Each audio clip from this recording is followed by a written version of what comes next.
Giọt dao rong gì kia cú lú xiên trời có rong tia vì hay tia cả bao su su tia tia mãi anh nhẹ có tia tia xin trái có chỉ mua xia tia tia mãi anh nhẹ có đá tia xin trái trái chả có đá.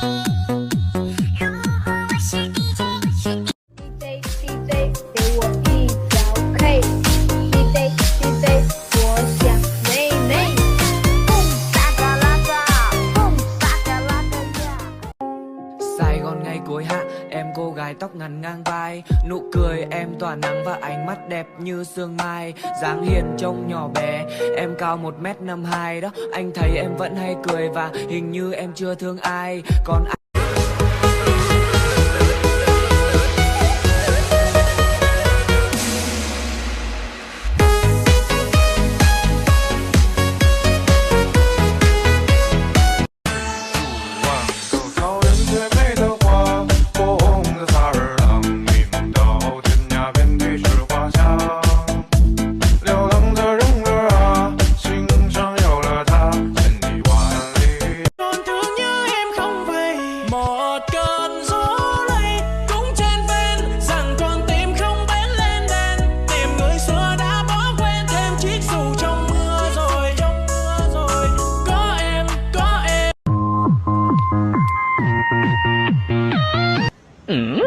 Okay, let's go.